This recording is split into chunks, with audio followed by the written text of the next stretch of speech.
Otaku Marathi channel में आप सब लोगों का स्वागत है। पिछले एपिसोड में हमने देखा था कि गोजो रिको की लाश को उठा के चलने लगता है और स्टार रिलीजियस ग्रुप के फॉलोअर्स उसको देखकर ताली बजाने लगते हैं। गोजो गेटो से पूछता है कि क्या उन्हें इन सब लोगों को मार देना चाहिए, लेकिन गेटो मना कर देता है, ये कह के कि इन्हें मारने का कोई पॉइंट नहीं है।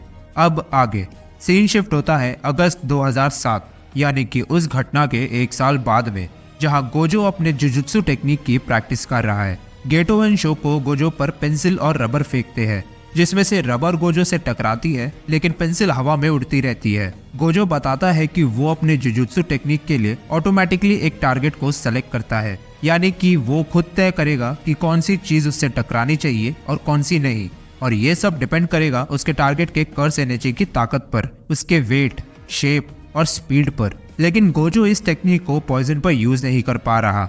ऑटोमेटिकली टारगेट को सेलेक्ट करने की वजह से गोजो अपने लिमिटलेस टेक्निक को हमेशा एक्टिवेट रख सकता है बिना ज्यादा एनर्जी को यूज किए। शोको बोलती है कि ऐसा करने से उसका भेजा फ्राई हो सकता है, इसलिए गोजो समझाता है कि इस टेक्निक के साथ साथ वो रिवर्स कर्स टेक्निक को भी यूज करता है, जिससे जो पॉजिटिव एनर्जी बनती है वो हमेशा उसके दिमाग को फ्रेश रखती है। गोजो डोमेन एक्सपेंशन और टेलीपोर्टेशन टेक्निक के अलावा बाकी सभी चीजें सीख चुका है। दूसरी तरफ गेटो मन में सोचता है कि गोजो अब सबसे ज्यादा स्ट्रांग हो चुका है और वो अपने सारे मिशन अकेले ही संभालता है। शोको को खतरनाक मिशन से दूर रखते हैं, इसलिए उसको बाकी सारे मिशन अकेले ही संभालने पड़ते हैं। बहुत सारे डिजास्टर होने की वजह से कर्स स्पिरिट्स मक्खियों की तरह पैदा हो रहे थे और गेटो को उन सभी कर्स स्पिरिट्स को मार के अब्सॉर्ब करना पड़ता था, और उन कर्स स्पिरिट्स का टेस्ट ऐसा होता है मानो किसी ने उल्टी से भरा कपड़ा निगल लिया हो। गेटो अपने आप से पूछता है कि वो ये सब कर किसके लिए रहा है। वो अभी तक रिको की मौत के सदमे से बाहर नहीं निकला था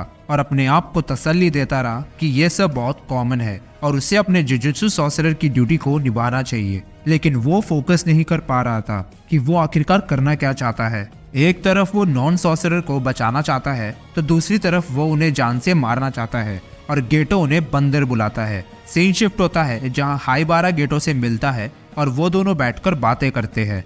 गेटो हाइबारा से पूछता है कि उसे जुजुत्सु सॉर्सरर का काम करने में कुछ प्रॉब्लम नहीं हो रही, जिसके जवाब में हाइबारा बोलता है कि वो चीजों के बारे में ज्यादा सोचता नहीं है, इसलिए वो अपना 100% दे पाता है। तभी वहाँ पे स्पेशल ग्रेड सॉर्सरर यूकी सुकुमो आती है और गेटो से पूछती है कि उसे कौन सी टाइप की लड़कियां पसंद है, लेकिन गेटो उसके सवालों का जवाब नहीं देता। हाइबारा बोलता है कि उसे वो लड़कियां पसंद है जो ज्यादा खाना खाती है। ये सुन के गेटो एक सार्कास्टिक सा जोक मारता है और हाइबारा वहां से चला जाता है। यूकी गेटो से बोलती है कि उसने अभी तक उसके सवालों का जवाब नहीं दिया, जिसके जवाब में गेटो बोलता है कि पहले तुम बताओ कि तुम कौन हो। यूकी अपने आप को इंट्रोड्यूस करती है। गेटो बोलता है कि यूकी वही लड़की है जो किसी काम की नहीं है, कोई भी मिशन पर नहीं जाती और पूरे टाइम विदेश में घूमती रहती है।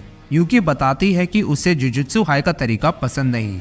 जुजुत्सु हाई सिर्फ बीमारी के सिम्टम्स को ट्रीट करता है, ना कि उस बीमारी के जड़ को, और यूकी बीमारी की जड़ को खत्म करना चाहती है, एक ऐसी दुनिया बना के जहाँ कर्स स्पिरिट्स कभी पैदा ही ना हो। गेटो ये सुन के हैरान हो जाता है। यूकी पूछती है कि कर्स स्पिरिट्स क्या होते हैं।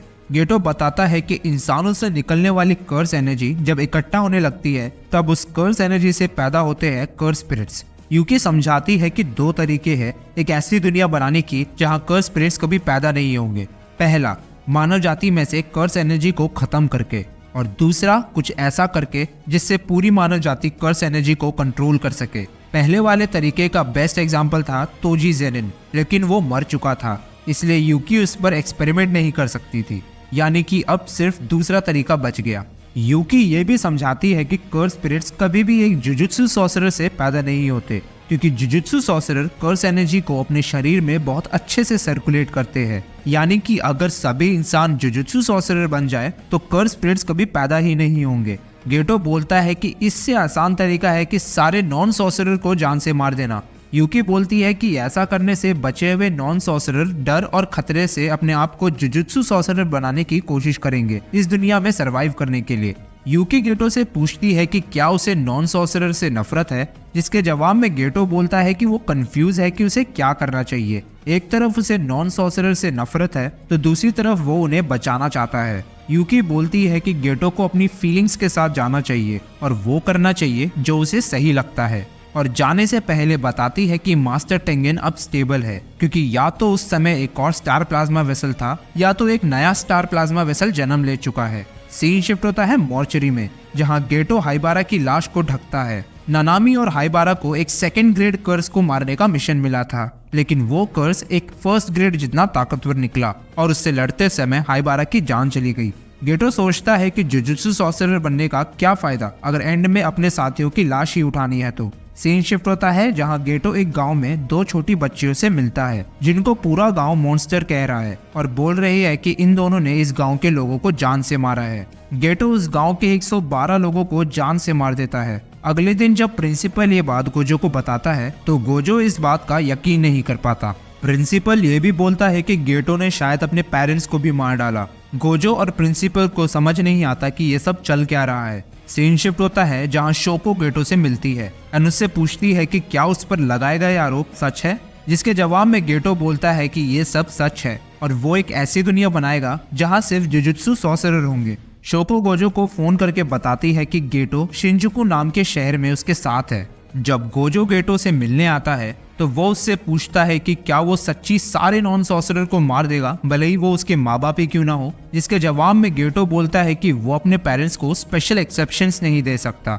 गोजो बोलता है कि ऐसी दुनिया बनाना इम्पॉसिबल है, जिसके जवाब में गेटो बोलता है कि गोजो कितना घमंडी है। जो चीज गोजो के लिए पॉसिबल है जरूरी नहीं दूसरों के लिए इम्पॉसिबल हो। एंड गेटो ने डिसाइड कर लिया है कि वो कैसी जिंदगी जिएगा। सीन शिफ्ट होता है जहां गोजो प्रिंसिपल से बात करता है एंड बोलता है कि सिर्फ गोजो का स्ट्रांग होना काफी नहीं है, उन्हें और लोगों को स्ट्रांग बनाना पड़ेगा।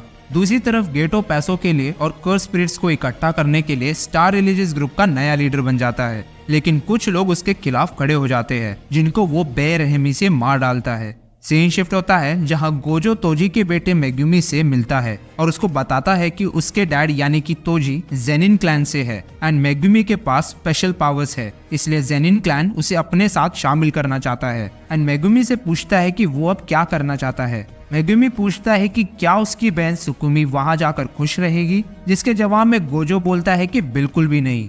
एंड मेगुमी के चेहरे से पता चल जाता है कि वो उधर नहीं जाना चाहता। गोजो बोलता है कि वो जेनिन क्लैन को देख लेगा और मेगुमी को और स्ट्रॉन्ग बनने को बोलता है, इतना कि वो गोजो के लेवल तक पहुंच सके। और इसी के साथ सीन शिफ्ट होता है अक्टूबर 2018 यानी कि प्रेजेंट टाइम में, जहां गोजो सपना देख रहा था और इतादोरी, मेगुमी एंड नोबारा गोजो को नींद से जगाते हैं और वो ये सारी चीजें याद करके हंसने लगता है, जिसे देख के मेगुमी पूछता है कि गोजो हंस क्यों रहा है। और इसी के साथ ये एपिसोड इधर ही खत्म हो जाता है। आई होप गाइस वीडियो पसंद आया होगा एंड अगर पसंद आया तो प्लीज लाइक एंड सब्सक्राइब जरूर कर देना।